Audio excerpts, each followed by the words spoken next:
غلط. اللهم صل على سيدنا مولانا محمد معدن الجود والكرم وعلى آله وأصحابه وبارك وسلم.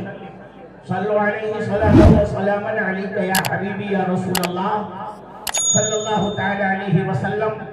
ایک مرتبہ سب مل کر نبی اور آل نبی پر درود شریف پڑھیے. اللہم صلی علی سیدنا مولانا محمد وعلی آل سیدنا مولانا محمد وبارک وسلم. صلوا علیہ صلاۃ و سلاما علیک یا حبیبی یا رسول اللہ صلی اللہ تعالی علیہ وسلم. فیض و برکت کے واسطے ایک مرتبہ اور درود شریف پڑھ لیجئے. اللہ رب محمد صلی علیہ وسلم نحن عباد محمد صلی علیہ وسلم صلی اللہ علی محمد صلی اللہ علیہ وسلم. بعد نماز عشاء سے یہ پروگرام شروع ہو گیا. آج کے جو نقیب ہیں ان کی آمد سے پہلے سے ہی پروگرام شروع تھا. نعت خوانی ہو رہی تھی اور ان کی آمد پر بھی مختصر سی ایک تقریر ہوئی اور صرف نعت خوانی ہو رہی تھی. تو اب آپ سے گزارش ہے کہ چٹنی بہت چاٹی ہے، اب آؤ روٹی کھائیں. چٹنی سے لذت ملتی ہے، طاقت نہیں. روٹی میں لذت نہیں ہے مگر طاقت روٹی میں ہے. نعت خوانی میں لذت ہے مگر آپ کے زندگی کے اندر عمل عقیدے کو اگر کوئی سنوار سکتا ہے تو وہ تقریر سنوار سکتی ہے، نعت خوانی نہیں سنوار سکتی. لہذا مزاج بدلیے اور نعت خوانی سے زیادہ تقریر پر زور دیجیے اور سنجیدگی کے ساتھ بیٹھیے. آپ کے نعت شریف سننے کا انداز تو ایسا لگ رہا تھا کہ بہت بڑے عاشق مصطفیٰ ہیں، مگر میں پوچھنا چاہتا ہوں عشاء پڑھ کر کے کتنے لوگ آئے ہیں؟ فجر پڑھ کر کے جب فجر پڑھنے کا ارادہ کتنوں کا ہے؟ عشاء پڑھ کر کتنے آئے؟ فجر پڑھنے کا کتنے کا ارادہ ہے؟ کیا عاشق مصطفیٰ بے نمازی ہوتا ہے؟ وہ لوگ نہیں نا. تو اگر عاشق مصطفیٰ ہو تو بولو نماز کی پابندی کرو گے نا؟ کرو گے؟ ہاں، سبحان اللہ، ماشاء اللہ. اب مختصر میں پہلے ہی اعلان کر دیا گیا ہے تو اب دیکھو کتنے وقت میں جزاک اللہ کا نعرہ کانوں میں آتا ہے.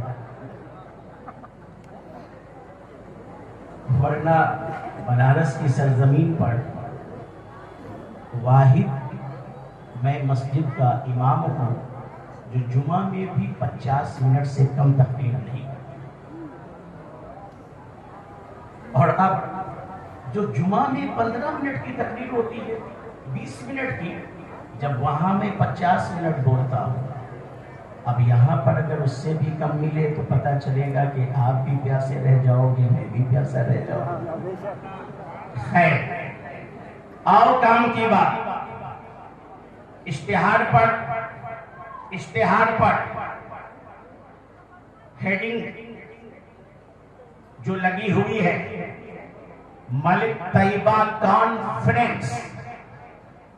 آپ کہاں آئے ہیں بولو؟ کانفرنس میں.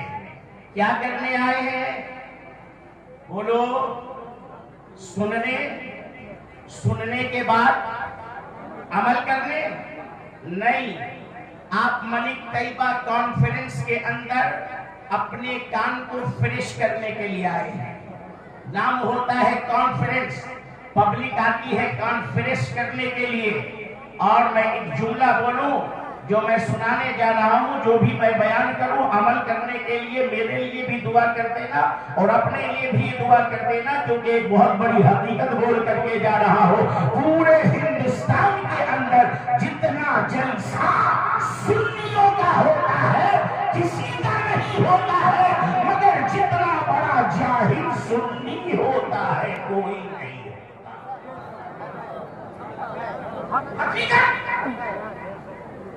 ہمارے جلسے سب سے زیادہ، مگر جہالت بھی سب سے زیادہ ہماری قوم کے اندر ہے، ہمارے عوام کے اندر ہے۔ اس لیے اے لوگوں، مزاج بدلو۔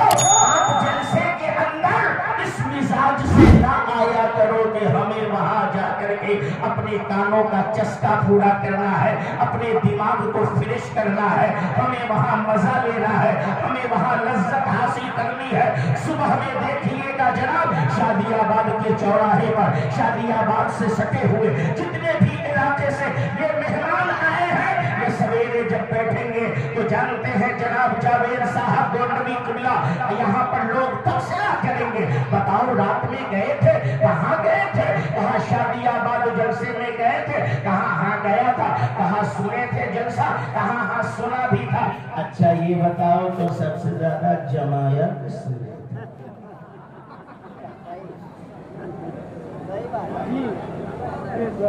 سب سے زیادہ جمایا کس نے؟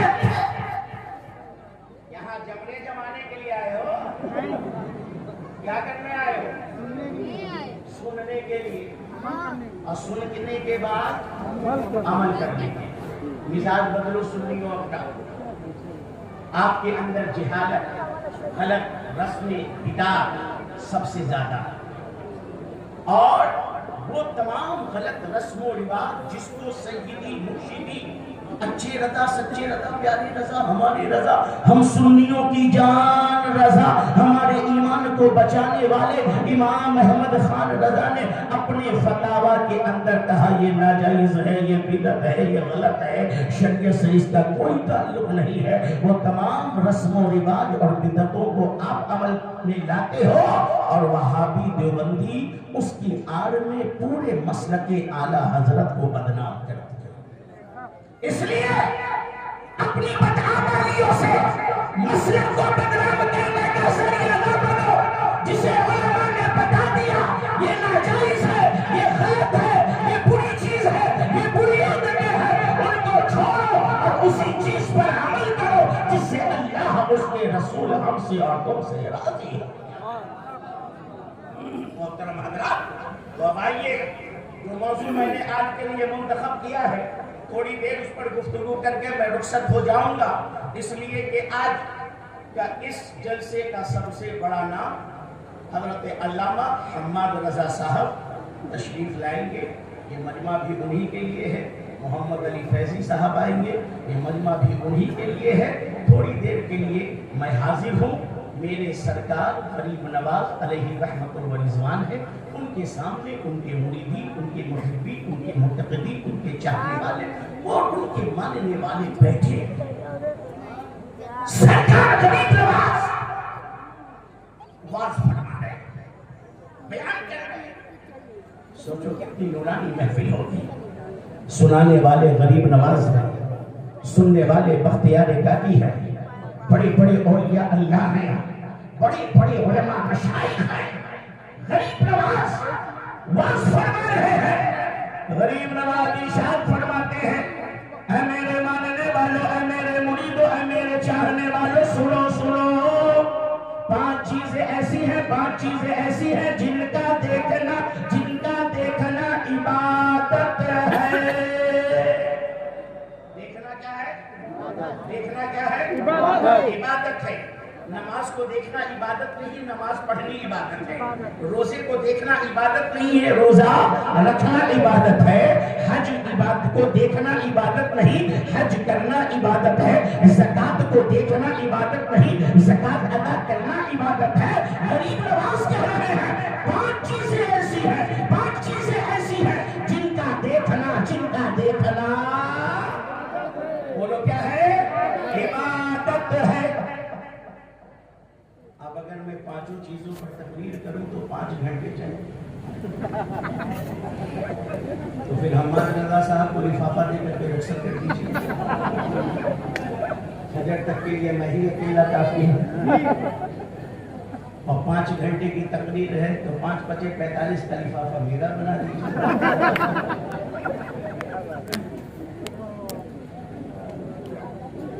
مگر نہیں، میں ایسا نہیں کروں گا، میں ایسا نہیں کروں گا، میں ایسا نہیں کروں گا۔ میرے بعد جو آپ میرے مہمان بلائے وہ بھی آئے، اب 5 چیزیں تو بیان نہیں ہو پائی، سمجھ آئے بات؟ پہلی چیز بتاتا ہوں، دوسری چیز بھی تھوڑی بہت بتا دوں گا، 3 چیزیں سننے کے لیے بنارس آ جائیں، اس لیے کہ میں کوئی پیشہ ور مقرر نہیں ہوں کہ آپ سے کہوں کہ میں چھوڑ کر کے جا رہا ہوں پرسہ کو بلا دینا، کیونکہ آج کل مقرر کا ایک نیا انداز یہ بھی ہوتا ہے، یہیں پر بس کر رہا ہوں پرسہ بلا دینا، آگے کی سنا دوں گا۔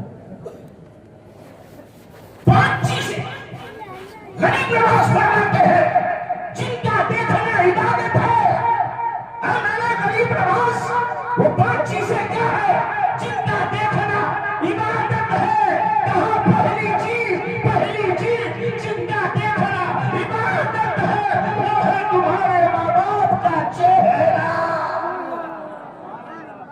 کیا ہے بولو، کس کے بولو؟ ماں باپ کا، ماں باپ کا، ماں باپ کا دیکھتے ہو؟ آج ماں باپ کا چہرہ کون دیکھتا ہے؟ آج تو جسے دیکھو اپنے پیر کا چہرہ دیکھتا ہے، آج جسے دیکھو پیر کا چہرہ دیکھتا ہے، آج نبی کی تاریخ پوچھ لو نہیں معلوم ہے، پیر کی تاریخ پوچھ لو سب بتائیں۔ پیر پرستی سنیوں کے اندر ایسی بڑھ چکی ہے کہ جتنا اپنے پیر کا نام لیتا ہے، قسم خدا کی اگر اس کا 10% بھی اپنے نبی کا نام لینے لگے تو نبی کی بارگاہ میں مقبولیت حاصل ہو جائے۔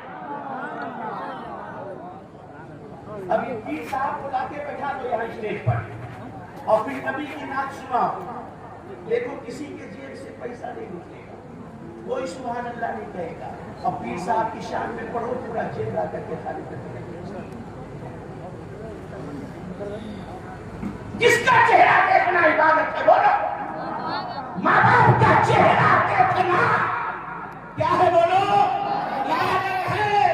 اپنے ماں باپ کا چہرہ دیکھا کرو۔ سرکار غریب نواز اس حدیث پاک کی ترجمانی کر رہے ہیں کہ اللہ کے نبی نے ارشاد فرمایا، اے لوگوں سنو سنو، جو اپنے ماں باپ کے چہرے کو ایک مرتبہ محبت کی نگاہ سے دیکھے گا، اللہ تعالیٰ اسے ایک حج مقبول کا ثواب عطا فرمائے گا۔ کیا حج کا؟ کتنے حج کا؟ ایک حج کا۔ صحابہ نے کیا یا رسول اللہ اگر کوئی اپنے ماں باپ کے چہرے کو بار بار دیکھے، ایک مرتبہ دیکھے، نبی نے ارشاد فرمایا اللہ غفور الرحیم ہے، تو جتنی مرتبہ دیکھے گا اللہ اتنی مرتبہ حج مقبول کا ثواب عطا فرمائے گا۔ اپنے ماں باپ کے چہرے کو محبت سے دیکھا کرو، پیار سے دیکھا کرو۔ آج کا ہمارا جوان اپنے ماں باپ کو ڈانٹتا ہے، ڈپٹتا ہے، گالیاں دیتا ہے، برا بھلا کہتا ہے، چھینک دیتا ہے، مارتا ہے، پیٹتا ہے، ظلم کرتا ہے۔ اے لوگوں اپنے آپ کو قیامت کی نشانی نہ بناؤ۔ اللہ کے نبی نے ارشاد فرمایا جب قیامت کی چھوٹی چھوٹی نشانیاں ظاہر ہوں گی، اس میں سے ایک نشانی یہ بھی ہوگی کہ لوگ اپنے دوستوں کا کہا مانیں گے، اپنے ماں باپ کا کہا نہیں مانیں گے۔ آج سماج میں بولو ایسا ہوتا ہے کہ نہیں ہوتا ہے؟ دوست کے ساتھ طے ہو جائے کہ غازی پور چلنا ہے، اور اماں نے کہہ دیا بیٹا تیری خالہ کا فون آیا تھا بہت بیمار ہے، چل مجھے لے کر کے، کہا اماں آج ہی جانا ضروری ہے، ایسا کرو کل چلنا، ہم لے چلیں گے، ابھی تو ہم غازی پور جا رہے ہیں۔ بتاؤ ایسا ہمارے معاشرے کے اندر جوان کرتے کہ نہیں کرتے؟ اے لوگو اپنے ماں باپ کی عزت کرو، ماں باپ کا احترام کرو۔ نبی ارشاد فرماتے ہیں ماں باپ تیری جنت بھی ہے اور ماں باپ تیری جہنم بھی ہے۔ ماں باپ کی رضا میں اللہ کی رضا ہے، ماں باپ کی ناراضی میں اللہ کی ناراضی ہے۔ اگر آپ کے ماں باپ راضی نہیں ہے آپ سے، آپ نمازیں پڑھو، آپ روزہ رکھو، آپ حج کرو، آپ زکات دو، آپ نیک کام کرو، آپ خیرات کرو، آپ صدقہ کرو، آپ یتیموں غریبوں کے ساتھ بھلائی کرو، آپ ملک العلوم مدرسے کے اندر چندے پر چندہ دیتے رہو، قسم خدا کی اگر ماں باپ راضی نہیں ہے تو اللہ کی بارگاہ میں آپ کا کوئی عمل قبول۔ اپنے ماں باپ کو راضی کرو، ماں باپ کو راضی کرو، ماں باپ کی خدمت کرو، ماں باپ کی فرما برداری کرو۔ پھر سرکار کریم نواز رحمت اللہ تعالیٰ علیہ نے ایک واقعہ بیان کیا اپنے مریدوں کے سامنے اور کہا کہ سنو، ایک شخص تھا بڑا گنہگار، پادری، بدکار، سیاہکار، گناہوں میں صبح سے شام تک رہنے والا مر گیا تو کسی نے خواب میں دیکھا جنت میں حاجیوں کے ساتھ ٹہل رہا ہے۔ کس کے ساتھ؟ کس کے ساتھ؟ حاجیوں کے ساتھ۔ اسے بڑا تعجب ہوا، کہنے لگا تو بڑا پاپی گنہگار سیاہکار خطاکار تھا، یہ جنت کے اندر حاجیوں کے ساتھ ٹہل رہا ہے۔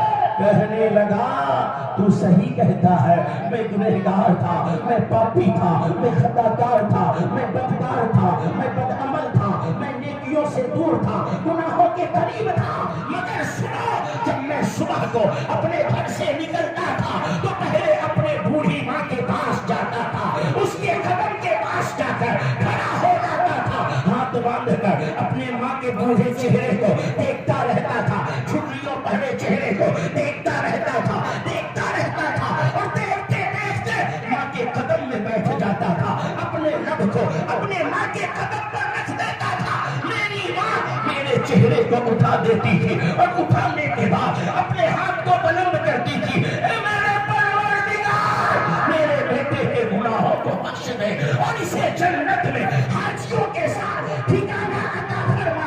کریم نواز فرماتے ہیں اللہ تعالیٰ نے اس بوڑھی ماں کی دعا کو اس بدکار بیٹے کے حق میں قبول کر لیا اور وہ کہتا ہے ماں کی دعا کی برکت ہے اللہ ہمیں بخش دیا اور جنت میں حاجیوں کے ساتھ ٹھکانہ عطا۔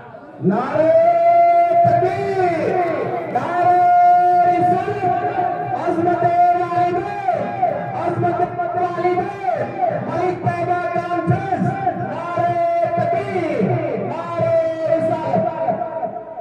مگر افسوس اس بات کا ہے آج تقریریں ہوتی ہیں، علماء ماں باپ کی فضیلت بیان کرتے ہیں، مگر آج ہم لوگ اپنے ماں باپ سے کبھی بھی دعا نہ لیتے ہیں نہ کرواتے ہیں۔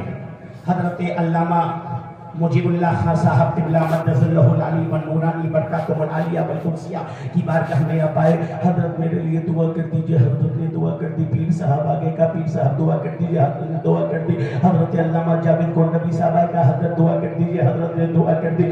آپ نے اپنے مدرسے کے شیخ الحدیث کی بارگاہ میں جا کے کہا حضرت ہمارے لیے دعا کر دیجئے، حضرت نے دعا کر دی۔ بابا کے پاس گئے، بابا دعا کر دیجئے، بابا نے دعا کر دی، مگر میں پوچھنا چاہتا ہوں آپ جاؤ حضرت علامہ مجیب اللہ خان صاحب قبلہ کی بارگاہ میں اور جا کر کہ ان سے کہو حضرت میں نے آپ سے دعا کروائی ہے کہ اللہ نے میری آپ کی دعا کو قبول کیا میرے حق میں کہ نہیں؟ حضرت کہیں گے بیٹا میں نے تو دعا کر دی ہے، اب مرضی اللہ کی، چاہے قبول کرے چاہے قبول نہ کرے۔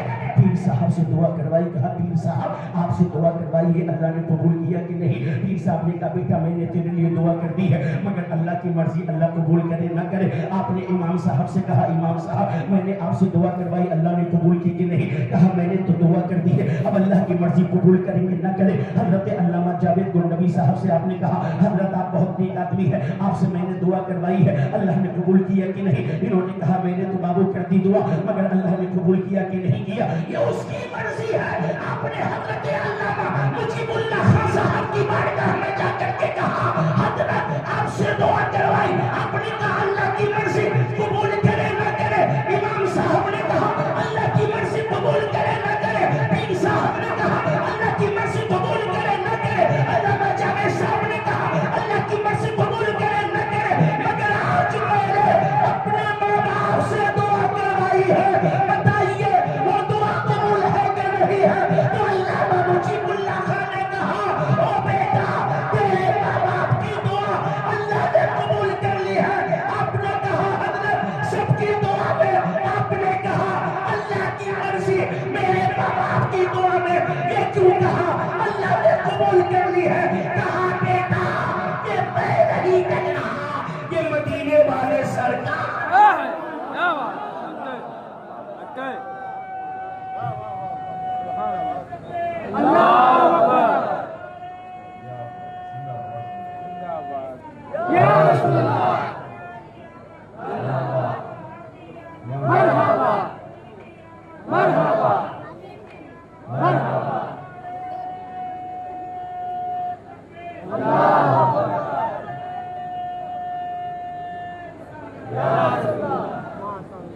وہ کیسے؟ کہا بیٹا 40 سال سے پڑھا رہا ہوں تیرے اس جامعہ کے اندر، نبی کی حدیث، نبی ارشاد فرماتے ہیں اللہ تعالی والدین کی دعا اولاد کے حق میں رد نہیں کرتا، مگر کبھی دعا کرواتے دیکھ لو میرے آگے کے جملے کو سن کر کے شک میں نہ پڑنا، ٹناٹن بریلوی ہوں میں، مسلک اعلیٰ حضرت کا ماننے والا، اور جس خانقاہ سے میری نسبت ہے اس خانقاہ کے اندر لکھ دیا گیا ہے کہ جس دن بھی اس خانقاہ کے اندر کوئی اہل نہ رہے گا سجادگی کے مسند پر بیٹھنے کے لیے تو وہ جاہل جانشینوں کے حوالے گدی نہ کی جائے گی، بلکہ وہ گدی اٹھا کر کے بریلی شریف کے حوالے کر دی جائے گی۔ ایسے ادارے اور ایسی خانقاہ سے یہ فقیر نسبت رکھتا ہے۔ حضور خطب بنارس، شیر بنارس، مخدوم بنارس حضرت علامہ عبدالحمید شاہ، عبدالوحید شاہ، عبدالرحیم شاہ علیہ رحمت و رضوان کی خانقاہ الجامعۃ الحمیدیہ شکر تالاب خانقاہ ہے۔ حمیدیہ شکر تالاب سے میری نسبت ہے، مگر سنو حقیقت۔ دیوا شریف کبھی گئے ہو؟ اجمیر شریف کبھی گئے ہو؟ اچھا پنجابی شاہ ارے بغل میں نہ ہے؟ شوراب بابا، ملک مردان شاہ، سب جگہ جاتے ہیں آپ، مزار پر چادر چڑھاتے ہیں، بولو رے آپ، چادر چڑھاتے ہیں۔ علماء یہاں پر بیٹھے ہیں کثیر تعداد میں، ان سے پوچھئے کہ حضرت اللہ کے ولی کے مزار پر کتنی چادر چڑھانی چاہیے؟ بولو پوچھو ان سے حضرت کتنی چادر اللہ کے ولی کے مزار پر چڑھانی چاہیے؟ تو یہ کہیں گے میرے سرکار اعلیٰ حضرت اچھے رضا، سچے رضا، پیارے رضا، ہمارے رضا، ہم سنیوں کی جان رضا، ہمارے ایمان کو بچانے والے امام محمد خان رضا فرماتے ہیں اے لوگوں اللہ کے ولیوں کے مزار پر ایک چادر ڈال دو تاکہ عام مومن کے قبر سے اور اللہ کے ولی کے قبر میں فرق ہو جائے۔ فرق کرنے کے لیے کتنی چادر؟ کتنی چادر؟ ایک چادر۔ مگر اجمیر شریف میں جاؤ، دیوا شریف جاؤ، کچوٹا شریف جاؤ، بریلی شریف جاؤ، جتنے بھی شریف ہیں ہمارے بزرگوں کے دیار، ان تمام شریف دیاروں میں چلے جاؤ اور ولی کے آستانے پہ جاؤ، اتنی چادر اتنی چادر اتنی چادر کہ مزار 4 فٹ کے فاصلے پر چادر چڑھتے چڑھتے سیدھے چھت میں چادر کے چپک گیا۔ بریلی شریف میں تو دیکھا کہ اسی چادر کی پگڑی بچوں کو بنا کر کے پہنا دیتے ہیں، طالب علموں کو پناہ دیتے ہیں، مگر اجمیر شریف چلے جاؤ، کچوٹا شریف چلے جاؤ، ادھر آپ نے ڈالا ادھر پھر جو ہے پہنچ گیا خادم کے پاس، پھر آپ نے ڈالے خادم کے پاس، یہاں سے وہاں یہاں سے وہاں، آپ نے 2000 میں اس نے 1000 میں، آپ نے 2000 میں اس نے 1000 میں، یہاں سے وہاں ہوتی رہتی ہے ایک چادر ولی کے آستانے پر گل گئی، کم ہو گیا، زیادہ چادریں چڑھانے کی ضرورت نہیں ہے، مگر اے سنیو، جب آپ اللہ کے ولیوں کے مزار پر چادر چڑھاتے ہو، آواز آتی ہے، آپ سنتے نہیں، او نادان، مجھے تو رب نے جنتی چادر اڑا دی ہے، مجھے تو رب نے جنتی چادر اڑا دی ہے، تیرے اس 2000 کے چادر کی 1000 کے چادر کی مجھے کوئی ضرورت نہیں ہے۔ ارے چادر ہی چڑھانا چاہتا ہے تو مجھ پر نہ چڑھا، جا بازار میں ایک شال خرید لے، ایک کمبل خرید لے، گھر میں تیرے بوڑھے ماں باپ ہیں، کئی سال سے پھٹی چادریں ٹھنڈی کے موسم میں اوڑھ کر کے اپنی ٹھنڈی بتا رہے ہیں، چڑھانا ہی ہے تو اپنے بوڑھے ماں باپ کے بدن پر چادر چڑھا۔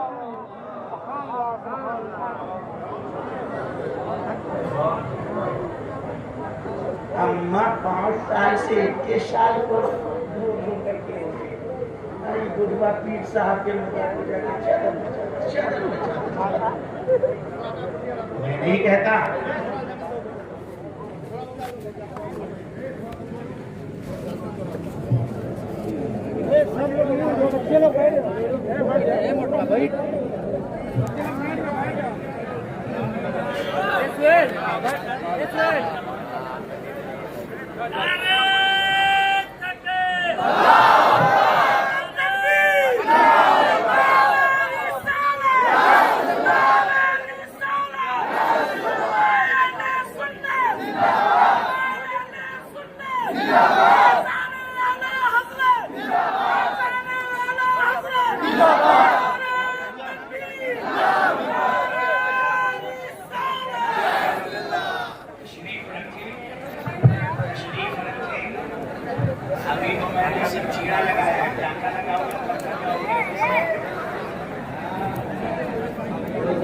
نہیں، اطمینان سے بیٹھو، شور ختم کرو، حضرت آ گئے، تسلی ہو گئی نا، چہرے کو دیکھتے رہو، تقریر سنتے رہو، پڑھو درود شریف، اللہم صلی علی سیدنا مولانا محمد وعلی آل سیدنا مولانا محمد وبارک وسلم صلی علیہ صلاۃ و سلام علیک یا حبیبی یا رسول اللہ صلی اللہ تعالی علیہ وسلم۔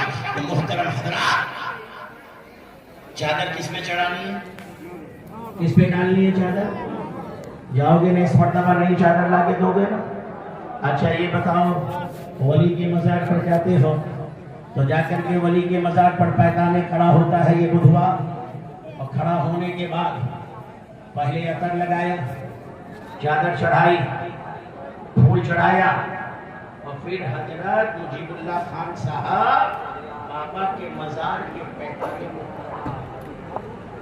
پکڑنے کے بعد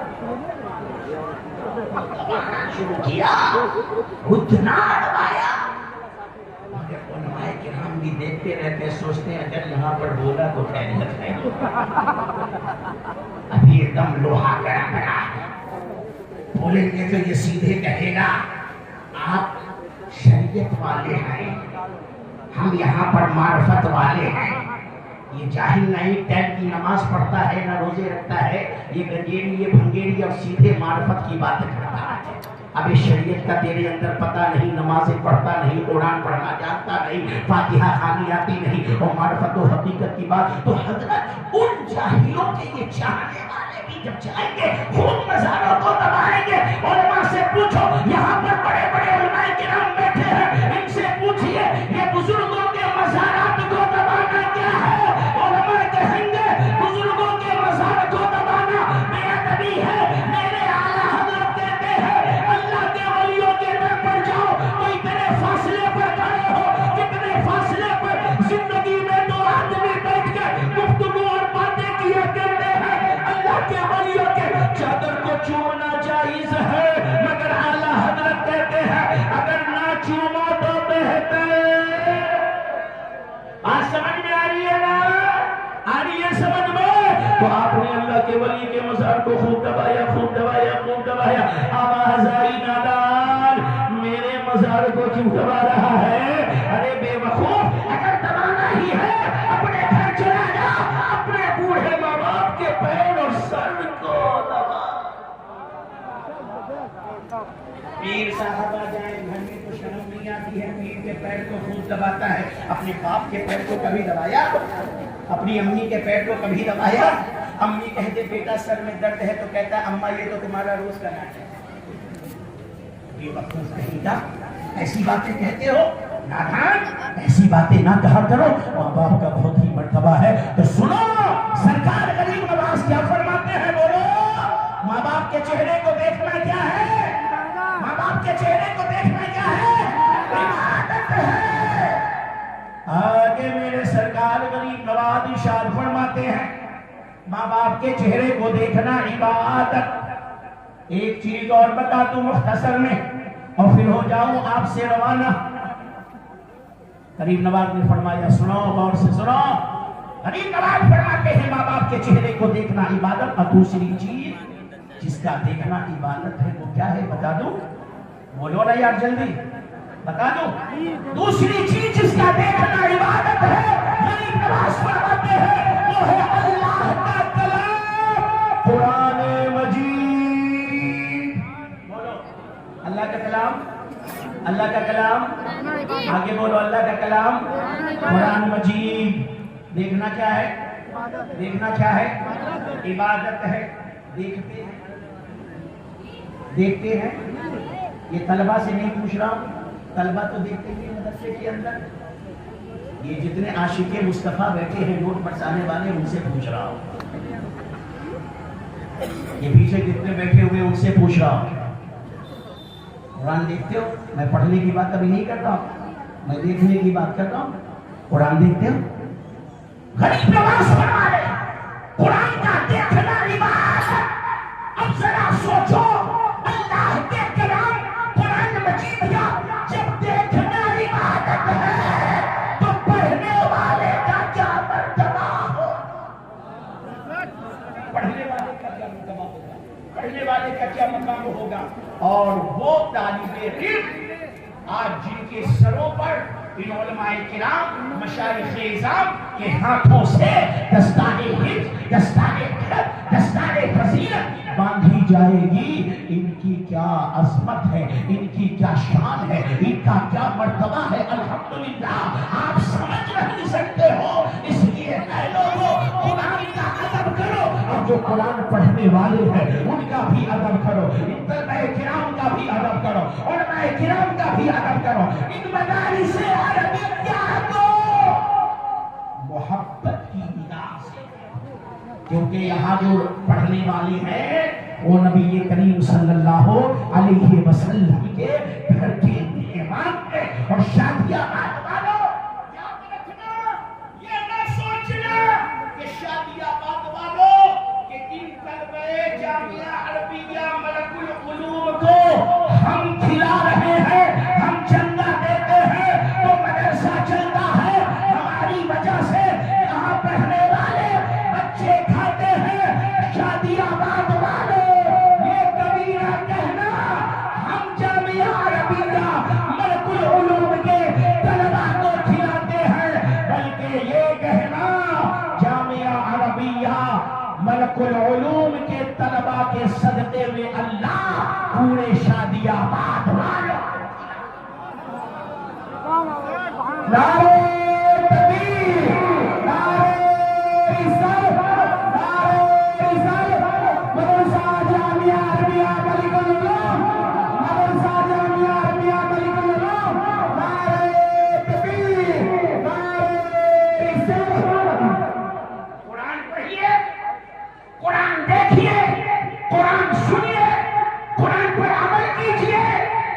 یہ قرآن کے عالم دین حافظ قرآن جو یہاں پر بیٹھے ہوئے ہیں ان کی عزت کیجیے، اور جو آپ کے مدرسے کے اندر حافظ قرآن بن رہے ہیں، عالم دین بن رہے ہیں، قاری قرآن بن رہے ہیں، ان کی بھی عزت کیجیے، ان کا بڑا ہی ادب کیجیے، ان کا بڑا ہی مقام ہے، مرتبہ ہے، عظمت ہے، اللہ تبارک و تعالیٰ ان کا نگہبان ہوتا ہے۔ ایک طالب علم اپنے گھر سے چلا اور ایسے ہی شادی آباد کے قصبے کی طرح کسی قصبے کے مدرسے میں پہنچ گیا۔ ادھر آپ توجہ کرو، ادھر جو ہو رہا ادھر چھوڑو، ادھر توجہ کرو، سمجھ میں آ رہی ہے بات؟ پہنچا حضرت علامہ مجیب اللہ خان جیسے بہترین انسان وہاں کے جو ہے پرنسپل پہنچا، درخواست لگایا۔ پرنسپل نے دیکھا، کہا بیٹا ٹھیک ہے تو آیا ہے پڑھنے، تیری محبتوں پر قربان کے تو نبی کے دین کو سیکھنے کے لیے نکلا ہے، مگر میری مجبوری ہے، کمیٹی والوں کی طرف سے 100 بچوں کی ہی اجازت ہے، میں نے اپنے دم پر کچھ بچے بڑھا کر رکھ لیے ہیں، اب ایک بھی بچے کی گنجائش نہیں ہے، اگر میں رکھوں گا تو سال بھر کھلانا بھی تو پڑے گا، اس لیے بیٹا کہیں آپ چلا جا۔ وہ لڑکا مایوس ہو گیا کہ اتنی محبتوں سے گھر سے چلا تھا کہ اس مدرسے میں میرا نام لکھ جائے گا، اب یہاں آیا تو حضرت میرے جگہ نہیں ہے اور جیب میں پیسہ بھی نہیں ہے، واپس جاؤں تو کیسے جاؤں، اور کہیں گھر جاؤ بھی نہیں سکتا، کہیں جاؤں گا ہر جگہ یہی مسئلہ ہوگا۔ کہا کھلانے کے لیے آپ کے پاس نہیں ہے؟ کہا نہیں۔ کہا رکھنے کے لیے جگہ تو ہے نا؟ کہاں ہے؟ کہا آپ ہم کو رکھ لیجئے، کھانے کا بندوبست ہم خود کر لیں گے، آپ ہم کو رکھ لیجئے، کھانے کا بندوبست ہم خود کر لیں گے۔ طلبہ کی شان دیکھو، عظمت دیکھو۔ حضرت نے کہا ٹھیک ہے میں رکھ لیتا ہوں، مگر کھانے کا بندوبست تو خود کر لینا۔ کہا ٹھیک ہے، داخلہ ہو گیا۔ اور دوسرے ہی دن قصبے میں ایک آدمی کا انتقال، کیا ہو گیا بولو؟ اب قصبے میں دستور تھا کہ جس کے گھر میں بھی کوئی انتقال کر جاتا تو مدرسے ایک بچے کو 40 دن کھلاتا تھا۔ اب دوسرے دن وہ آدمی مٹی اپنے باپ کی دے کر کے آیا، حضرت 40 دن کے لیے کوئی بچہ دے دیجیے۔ اب حضرت نے کہا کس کو دوں؟ یاد آیا ارے وہ فلاں بیٹا آیا ہے پڑھنے، بڑا اچھا بچہ ہے، کہا کہ میں خاتون اس کو 40 دن کے لیے لگا دیتا ہوں۔ کہا ادھر آ اور کہا اسی کو لے کر کے جا۔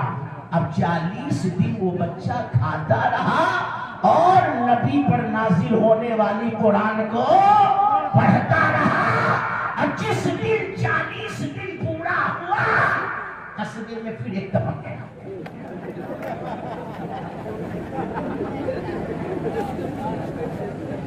پھر مٹی دے کر کے لوگ آئے، مدرسے پہنچا، حضرت کیا بات ہے؟ کیا ایک طالب علم دے دیجئے، ہمارے گھر میں غمی پڑ گئی ہے، وہ 40 دن کھائے گا کھانا۔ حضرت نے کہا کس کو دوسری یاد آیا؟ ارے تو وہی ابھی ہے، کہا ادھر آ، اللہ نے انتظام کر دیا، اب جا 40 دن اس کے ہاں کھا۔ اب پھر 40 دن کھایا، اور جس دن 40 پورا ہوا قصبے میں پھر ایک ٹپک پڑا، پھر 40 دن کا بندوبست، 120 دن کھاتا رہا، پڑتا رہا، اور اس کے بعد جب پھر 40 دن بیتا تو پھر ایک ٹپک، جب اس مرتبہ ٹپکا تو قصبے والوں نے کہا قصبے والوں ایسا کبھی نہیں ہوتا تھا، جس دن 40 پورا ہوتا ہے اسی دن دوسرا مرتا ہے، بیچ میں نہیں مرتا، 41ویں دن نہیں مرتا، 42ویں دن نہیں مرتا، 39ویں دن نہیں مرتا، 38ویں دن نہیں مرتا، 40ویں دن ہی مرتا ہے۔ اور ایک چیز پر اور غور کرو، کہا کیا؟ کہا سب کے گھر میں یہی ایک لڑکا کھا رہا ہے، کب وہ فلاں مرا تھا اس کے گھر میں 40 دن یہی، وہ فلاں مرا اس کے یہاں بھی 40 دن یہی، وہ فلاں مرا تو اس کے یہاں بھی 40 دن یہی۔ حضرت اسی کو ہر جگہ بھیجتے ہیں، یہی سب کے گھر میں کھا رہا ہے۔ اور ہر 40ویں دن جو ہے ایک آدمی ٹپک رہا ہے. 4 لوگ ہو چکے ہیں ابھی تک. لوگ پہنچے حضرت کے پاس اور جا کر کے کہا حضرت کیا بات ہے, یہ ہر 40 دن پر ایک آدمی جو ہمارے قصبے میں مر رہے ہیں اور ہر جگہ یہی طالب علم کیوں جاتا ہے کھانے کے لیے. کہا پورے طلبا کی ذمہ داری مدرسے پر ہے, اس کی ذمہ داری مدرسے پر نہیں ہے. اس نے کہا حضرت ہمیں رکھ لیجئے, کھانے کا بندوبست ہم خود کر لیں گے. اور جس دن سے یہ آیا ہے اس دن سے جو ہے ایسا معاملہ ہو رہا ہے. گاؤں والوں نے کہا حضرت سال بھر کی خوراکی جوڑ کر کے بتائیے, جنگی جوڑ کے بتائیے, سال بھر کی خوراکی جوڑ کر کے بتائی گئی. گاؤں والوں نے کہا جلدی سے مدرسے میں جمع کرو ورنہ ہر 40 دن پر ایک جاتا رہے گا اور یہ کھاتا رہے گا. بتانے کا مقصد یہ ہے جو اللہ نے دین کو سیکھنے کے لیے خلوص نیت کے ساتھ مدرسے آیا ہے اس کے لیے ہر چیز کا بندوبست پروردگار اللہ. سبحان اللہ. آپ سوچتے ہو ہم کھلاتے ہیں نہیں, ہم کھلاتے ہیں نہیں, اگر وہ کسی نگاہ سے دیکھتے ہو اور اگر وہ کسی نگاہ سے دیکھتے ہو ان کی عزت نہیں کرتے, ان کا حکم نہیں کرتے, ان کے وقار کو نہیں پہچانتے, ان کا کرام کو ذلیل سمجھتے ہو. اور ذلیل سمجھنے والا یہ مدرسے کے طلبا وہ ہے کہ جب یہ گھر سے نکلتے ہیں تو اللہ کی ہر مخلوق ان کے لیے دعائیں مغفرت کیا کرتی ہے, حتیٰ کہ سمندر کی مچھلیاں بھی ان کے لیے دعائیں مغفرت کرتی ہیں. اس لیے ان اداروں کی بلڈنگوں کو یہ دیکھ کر کے کہ یہ بلڈنگ کیا ہے, ارے فلاں یونیورسٹی, فلاں کالج, فلاں اسکول, فلاں آئی ایس اور جو ہے فلاں ایم بی بی ایس اور فلاں جو ہے اس وہ اور فلاں بیٹا ان کی بلڈنگ تو ایسی ہے, ان کا جو ہے اسکول ایسا ہے, ان کے کالج کی جو ہے بلڈنگ ایسی ہے, یہ مدرسے کے اندر یہ ٹوٹی پھوٹی چٹائیاں, یہ جو ہے کیا بولتے ہیں وہ سیدھا عمارت, اس میں رہنے والے کیا ہے. ارے اس میں رہنے والے کے بارے میں آپ سمجھتے کیا ہو. یہ علماء کرام یہاں پر بیٹھے ہیں, ان کا چہرہ چاہے جیسا بھی ہو, کالا ہو, گورا ہو, سمڑا ہو, گناتے ہو, لمبے ہو, بدصورت ہو, خوبصورت ہو, جیسے بھی ہو, عالم دین ہے. پوچھو علماء سے, حضرت علامہ مجیب اللہ خان سے, ان کے چہرے کو دیکھنا کیا ہے تو یہ کہیں گے ان کا چہرہ وہ ہے جس کا دیکھنا. نعرہ تکبیر, نعرہ رسالت, علماء اہل سنت, علماء اہل سنت, مولانا ارشاد ربانی صاحب قبلہ, مولانا ارشاد ربانی صاحب قبلہ, نعرہ تکبیر. اپنے بچوں کو قرآن کی تعلیم دلوائیے, قرآن پڑھوائیے, دین سکھوائیے, جامعہ عربیہ ملک العلوم میں داخلہ کروائیے. اور اگر اپنے بچوں کو داخلہ نہیں کرواتے, یہاں اسکول میں پڑھاتے ہیں تو کم سے کم یہاں کے ادارے میں پڑھنے والے بچوں پر ہی کچھ نہ کچھ اپنا خرچ کرتے رہا. سمجھ میں آ رہی ہے بات نا. طلبا کی عزت کرو. یہ قرآن جسے یہ پڑھتے ہیں اپنے سینے میں محفوظ کرتے ہیں, ان کا اللہ نے بڑا ہی مقام اور بڑا ہی مرتبہ بنایا ہے. یہ بلڈنگ 3 مالے کی ہے, آپ کے محلے میں بلڈنگ 2 مالے کی, 4 مالے کی, بنارس میں چلے جاؤ, غازی پور شہر میں چلے جاؤ 10-10 مالے کی, ممبئی وغیرہ میں چلے جاؤ 25-25, 30-30, 35-35 مالے کی, فورن ملکوں میں چلے جاؤ 60 مالے, 70 مالے. اتنی اونچی اونچی بلڈنگیں ہوتی ہے, دیکھنے والا حیران. مگر یہ حافظ قرآن, یہ عالم دین جو یہاں آج جن کے سروں پر دستار فضیلت, دستار علم, دستار قلت باندھی جائے گی, پوچھو ان کا مرتبہ کیا ہے. یہ حافظ قرآن جب جنت میں پہنچے گا کہے گا پروردگار میرا محل کہاں ہے, میرا ٹھکانہ کہاں. کہا جنت میں چلا جا. جنت میں پہنچے گا, اپنے ٹھکانے کو ڈھونڈے گا, کہیں ٹھکانہ نظر نہ آئے گا. کہا میرا ٹھکانہ کہاں. کہاں پڑھتا جا قرآن اور چڑھتا جا منزلیں, جہاں پر تیری آخری آیت ہوگی وہیں پر تیرا آخری ٹھکانہ ہوگا. ایک حافظ قرآن کو 6666 منزلیں اللہ عطا فرما دے. اتنی آیتیں قرآن. اس لیے قرآن پڑھو. اور جب حضرت ان لوگوں سے کہا جاتا ہے قرآن کیوں نہیں پڑھتے, ربانی میاں کیا بتاؤں, ارے کیا بتائے گا, جو ہے وہ بتا, وقت نہیں ملتا. ہم کہا اچھی بات ہے. میں نے کہا دینک جاگرن پڑھتا ہے, کہاں امر اجالا پڑھتا ہے, کہاں ہندوستان پڑھتا ہے, کہاں. ہم نے کہا بے شرم, 10 ورق کا قرآن مجید کا ایک پارہ پڑھنے کے لیے وقت نہیں ہے, اور 24 پیج کا دینک جاگرن پڑھنے کے لیے کہاں سے وقت نکالتا ہے, کہاں سے وقت نکالتا ہے.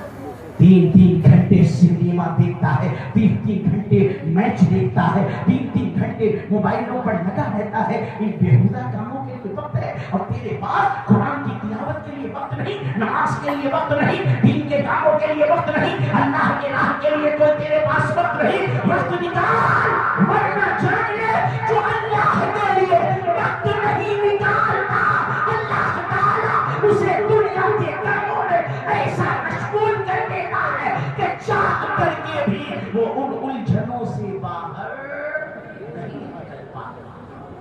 تو آپ اپنے وقت کو اللہ کے لیے نکالو.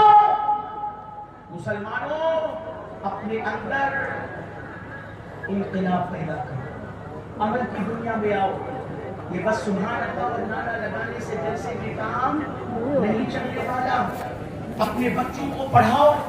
آپ کا اور ہمارا حال تو یہ ہے, نہ دنیا ہمارے پاس ہے نہ دین ہمارے پاس. دنیا بھی ہمارے پاس نہیں اور دین بھی ہمارے پاس نہیں ہے.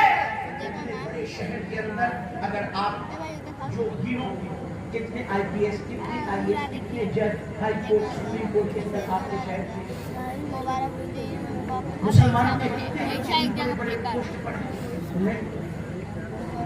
حال تو یہ ہے کہ اگر ہم چاہیں تو گننے کے ہمارے پاس میں انٹر پاس کتنے ہیں, بی اے پاس کتنے ہیں. یہ حال ہے ہمارے دنیا کی تعلیم کا. اور قرآن کی تعلیم کا تو حال یہ ہے کہ یہاں پر اتنے بیٹھے ہیں, اگر یہاں پر گنتی کروا دی جائے تو 75% ایسے نکل جائیں گے جنہوں نے قرآن نہیں پڑھا ہوگا, اور اس میں 25% ایسے نکلیں گے جو پڑھ رہے ہیں مگر ان کا پڑھنا درست نہیں. یہ ہے ہمارا حال اپنے دین کے. مولانا صاحب کے پیر کو دیکھتا ہے کہ مصلی پر کتنا پھیلا ہوا ہے, آپ خود وضو کرنے کا ڈھنگ نہیں, غسل کرنے کا ڈھنگ نہیں. مجھے نہیں معلوم کہ وضو میں کتنے فرض ہیں, غسل میں کتنے فرض ہیں, نماز میں کتنے فرض ہیں, کتنے واجبات ہیں. دین کے لیے ہمارے پاس کیا کیا علم ہونا چاہیے, کچھ بھی علم نہیں ہے, اب صرف انگلی اٹھانا جانتے ہو. مسلمانوں, اپنے فالتو کے جتنے بھی خرچ ہیں ان خرچوں کو کم کرو, اور اپنے بچوں کو پڑھاؤ. اپنے بچوں کو دنیا بھی پڑھاؤ, اپنے بچوں کو دین بھی پڑھاؤ. تو میں نے 2 باتیں بتائی ہیں, 3 باتیں بس ذکر کر کے چلا جاؤں گا. نمبر 1 ماں باپ کا, جلدی بولو, نمبر 1 ماں باپ کا چہرہ دیکھنا. نمبر 2 قرآن, نمبر 2 قرآن کا دیکھنا. نمبر 3 اللہ کے گھر کعبۃ اللہ کا دیکھنا. غریب نماز فرماتے ہیں. نمبر 4 ان علماء کرام کے چہرے کو دیکھنا. اور آخری میں غریب نواز نے کہا, جس کو آپ سب سے پہلے کرتے ہیں, 5ویں چیز اپنے پیر و مرشد کے چہرے کو دیکھنا. اپنے پورے مرشد کے, اپنے پیر و مرشد کے چہرے کو دیکھنا. یہ بھی کیا ہے, یہ بھی کیا ہے, عبادت ہے. مگر پہلے کس کا چہرہ دیکھنا ہے, پہلے کس کا دیکھنا ہے, ماں باپ کا. ماں باپ کے چہرے کو کبھی نہیں دیکھتے, پیر کے چہرے کو. اور حضرت آج میں نے دیکھا ہے کہ یہ علماء طالب علموں کا بھی حال ہے. اگر طلبہ یہاں پر بیٹھے ہیں تو وہ میری بات کو سنیں. علماء میں سے بھی بہت سارے لوگوں کو دیکھا, نئے فارغین کو بھی میں نے دیکھا, اپنے استاد اور اپنے ماں باپ کی اتنی عزت نہیں کرتے جتنی اپنی پیر. بلکہ بعض کو تو میں نے دیکھا کہ اپنے استاد کو استاد کہنے کو شرم آتی. ایک حضرت بنارس کے تھے, وہ بنگال گئے اور وہاں ایک طالب علم سے ملاقات ہو گئی. اب وہ طالب علم جب اپنے استاد کے تعارف اپنے گاؤں والوں سے کرا رہا تھا تو کہہ رہا ہے کہ جس مدرسے میں پڑھتا تھا وہی یہ بھی تھے, یہ بھی تھے. یہ نہیں کہنا کہ میرے استاد. آج حال یہ ہے کہ شاگرد استاد ہو گئے. استاد کہاں سے فیض ملے گا؟ کہاں سے فیض ملے گا؟ کہاں سے عزت ملے گی؟ آج استاد کا بھی احترام نہیں ہو رہا ہے. بس جو احترام ہے پیر صاحب کا. ہم یہ نہیں کہتے کہ پیر کا احترام نہ کیجیے، پیر کا احترام کیجیے، وہ احترام کے لائق ہے. مگر پیر کا احترام کس نے بتایا؟ بتاؤ کس نے؟ استاد نے. تو استاد کا احترام کیوں نہیں کرتے؟ یہ جان لو طلبہ کرام بیٹھے ہیں، 3 چیزوں کی عزت ہمیشہ کرنا، ورنہ علم تو آ جائے گا. اگر نہیں کرو گے عزت، علم تو آ جائے گا مگر فائدہ کبھی زندگی میں حاصل نہیں کر سکتے ہو. یا تو علم ہی نہیں آئے گا، اور آئے گا مگر فائدہ کبھی بھی اس علم کا نہیں ملے گا. 3 چیزوں کی عزت ہمیشہ کرو. نمبر 1 اپنے استاد کی عزت. نمبر 2 اپنے کتاب کی عزت. نمبر 3 جس جگہ پر علم حاصل کرتے ہو اس جگہ. یہ 3 جگہ کی عزت جس طالب علم نے نہ کی وہ عالم کو بن جائے گا مگر اس کا علم سے کبھی فائدہ نہیں دے سکتا. اپنے استاد کی عزت کرو، اپنی کتابوں کی عزت کرو، اور اپنے اس درسگاہ کی عزت کرو جہاں پر بیٹھ کر آپ بخاری پڑھتے ہو، مسلم پڑھتے ہو، مشکات پڑھتے ہو، حدیثیں پڑھتے ہو، فقہ پڑھتے ہو. اللہ کے نبی صلی اللہ علیہ وسلم پر نازل ہونے والی سب سے مقدس کتاب اللہ کا کلام قرآن مجید پڑھتے ہو. ان کتابوں کی عزت کرو، ادب کرو، اور اپنے استاد کی عزت کرو، جگہ کی عزت کرو. اللہ تعالیٰ عالم بھی بنائے گا اور آپ کا علم خود آپ کو بھی فائدہ دے گا اور آپ کے علم سے ایک زمانہ بھی فائدہ حاصل کرے گا. تو یہ 5 چیزیں غریب نواز نے فرمایا. اس کا دیکھنا کیا ہے؟ بولو. عبادت ہے. اور آخری بات میں کہہ کر کے گزر جاؤں، نماز پنجگانہ. نماز پنجگانہ. میں ایک بہت بڑی حقیقت آپ کو بتا کے جا رہا ہوں. 80% تبلیغی اور دیوبندیوں کی مسجدیں وہ ہیں جو کبھی سنیوں کی مسجد تھی. 80%. صرف 20% مسجدیں دیوبندیوں تبلیغیوں نے اپنے پیسے سے بنوائی ہے. 80% مسجدیں جو آج بدعقیدوں کے قبضے میں ہے وہ سنیوں کی تھی. اس میں صلاۃ و سلام بھی پڑھا جاتا تھا، فاتحہ نیاز بھی ہوا کرتی تھی. مگر جب سنی اس مسجد میں نہیں گیا، نہیں پہنچا، نمازوں کی پابندی نہیں کیا، تو حال کیا ہوا؟ بدعقیدے گھسے اور ان مسجدوں پر قبضہ کر لیا. آج امام ان کا، آج وہاں صلاۃ و سلام بند، فاتحہ بند، درود بند. تو بتاؤ کیا جو آپ کی بچی ہوئی مسجدیں ہیں ان کو بھی بدعقیدوں کے حوالے کرو گے؟ نہیں. تو نماز پڑھو گے تب نا. ارے جب آباد نہیں کرو گے تو پھر کوئی نہ کوئی تو گھسے گا ہی اس میں. تو نمازیں کیوں نہیں پڑھتے؟ اللہ اللہ. ولیوں کے مزار پر جا کر کے دیکھو، وہ جھومر، وہ لائٹیں، وہ چادر، وہ خوشبو، وہ عطر، وہ پھول، وہ اگربتی، وہ موم بتی، اور بغل میں اللہ کے گھر میں چلے جاؤ تو صحیح سے رنگ و روغن بھی دیواروں پر نظر نہیں. مزاروں کو آباد کر دیا. اور اللہ کے ولی جن کے مزار پر جاتے ہو، وہ جن مسجدوں کے اندر سجدے کر کر کے یہاں تک پہنچ گئے، ان مسجدوں کو آپ نے خیر آباد کر دیا. عرس میں لوگ جاتے ہیں، فاتحہ پڑھتے ہیں، نماز نہیں پڑھتے، نیاز کرواتے ہیں، نماز نہیں پڑھتے. اے سنیو، بتاؤ دنیا والے کو، ہم نیاز والے بھی ہیں اور ہم نماز والے بھی ہیں. ہم بولو، ہم نیاز والے بھی ہیں اور ہم نماز والے بھی ہیں. ربیع الاول شریف کا چاند دیکھ کر نبی کے نام کا جھنڈا بلند کرنے والے ہم ہیں، اور آزاد سن کر اللہ کے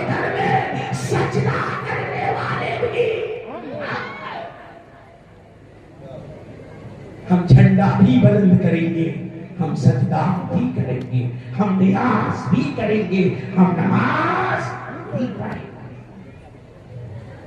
اللہ کی بارگاہ میں سب سے پہلا سوال کیا ہے؟ ایمان والوں سے بتاؤ، کس چیز کا ہے؟ نماز کا ہے۔ کیوں نہیں پڑھتے نماز؟ کیا لگتا ہے پڑھنے میں نماز؟ یہ جلسہ آباد ہے، یہ جلسہ گاہ آباد ہے، اور سویرے کتنا افسوس ہوگا، اس مسجد کے اندر 2 صف بھی اگر لگ جائے تو بہت بڑی بات ہے۔ ایسے جلسے سن کر اور کر کے کیا فائدہ جو ہمیں مسجد تک نہ پہنچا سکے، جو ہمیں فجر میں بیدار نہ کرا سکے، جو ہمارے دل میں نماز کی محبت کو پیدا کرا سکے۔ اے حسین والا، علی والا، اہل بیت والا، ہمارے دل میں حسن کی محبت، حسین کی محبت، علی کی محبت، فاطمہ الزہرا خاتون جنت کی محبت، ہم اہل بیت والے ہیں۔ مگر بتاؤ نبی نے اپنی فاطمہ کے بارے میں کیا کہا؟ فاطمہ میرے جگر کا ٹکڑا ہے، فاطمہ میرے جگر کا ٹکڑا ہے، حسن حسین میرے دل کا چین ہے، حسن حسین میرے دل کا چین ہے، حسن حسین میرے دل کا چین ہے، فاطمہ میرے جگر کا ٹکڑا ہے۔ علی سے محبت، مجھ سے محبت، علی سے محبت، مجھ سے محبت۔ اللہ کے رسول نے علی سے محبت کو اپنی محبت کہا، فاطمہ کو جگر کا ٹکڑا کہا، حسن حسین کو اپنے دل کا چین کہا۔ مگر جب آنکھوں کے ٹھنڈک کی بات آئی تو نبی نے یہ نہ کہا کہ حسین میرے آنکھوں کی ٹھنڈک ہے، حسن میرے آنکھوں کی ٹھنڈک ہے، علی میرے آنکھوں کی ٹھنڈک ہے، فاطمہ میرے آنکھوں کی ٹھنڈک ہے، بلکہ جب آنکھوں کے ٹھنڈک کی بات آئی تو نبی نے فرمایا قرۃ عینی، میرے آنکھوں کی ٹھنڈک نماز میں، قرۃ عینی فی الصلاۃ، میرے آنکھوں کی ٹھنڈک نماز میں ہے۔ اللہ کے نبی نے اپنے آنکھوں کی ٹھنڈک کس میں بتائی؟ نماز میں، نماز میں۔ مگر آپ نبی کی آنکھوں کی ٹھنڈک والے کام کو نہیں کرتے۔ اس لیے اے میرے پیارے بھائی، میرے سنی مسلمانوں، آپ کے حالات کو دیکھ کر کے میرے جگر میں، میرے سینے میں بہت ہی درد ہوتا ہے، کبھی کبھی آنکھوں سے آنسو بہنے لگتے ہیں۔ یہ میرے نبی کے غلام کہاں جا رہے ہیں، یہ میرے نبی کے چاہنے والے کہاں جا رہے ہیں، یہ نمازیں نہیں پڑھتے ہوئے آپ جہنم کی بہکا رہے ہیں، یہ نبی کی سنتوں پر عمل نہیں کرتے۔ اس لیے اے شادی آبادی کے زندگی سنی مسلمانوں، نبی کی سنتوں پر عمل پیدا ہو جاؤ، سنت نبی کو اپنی زندگی میں لاؤ، نماز پنجگانہ کی پابندی کرو، ایمان و عقیدے کے بعد عمل کی دنیا میں آ جاؤ۔ آپ سنی ہو، اہل سنت و جماعت سے ہو، ماشاءاللہ، اللہ آپ کے عقیدے کو محفوظ رکھے، آپ کے ایمان کو محفوظ رکھے، بد عقیدوں سے اللہ آپ کی حفاظت کرے۔ مسلک اعلیٰ حضرت پر اللہ تعالیٰ ہمیں اور آپ کو نامزد رکھے، اسی مسلک پر اللہ ہمارا خاتمہ فرمائے۔ مگر اپنے اعمال کی زندگی کے اندر بھی جھانکو کہ ہمارا اعمال کیسا ہے، ہماری زندگی میں ہمارے اعمال کیسے ہیں، اپنے اعمال کو بھی دیکھو، ٹٹولو، اور اپنے عمل کے اندر تبدیلی پیدا کرو، نیک کام کی طرف آؤ۔ اللہ تبارک و تعالیٰ سے دعا ہے، بولنے میں کسی طرح کی سہون، قصدن، خطا، لغزش، بھول چوک، کمی بیشی مجھ سے ہو گئی ہو تو میں آپ سب کو عام طور پر، یہ اہل اسٹیج کو خاص طور پر، علماء کرام کو خاص طور پر گواہ بنا کر اللہ کی بارگاہ میں سچے دل سے توبہ کرتا ہوں۔ سب کوئی میرے ساتھ مل کر کے پڑھ لیجئے، استغفر اللہ ربی من کل ذنب واتوب الیہ، پڑھیں لا الہ الا اللہ محمد رسول اللہ صلی اللہ تعالی علیہ وسلم، وآخر دعوانا ان الحمد للہ رب العالمین، وما علینا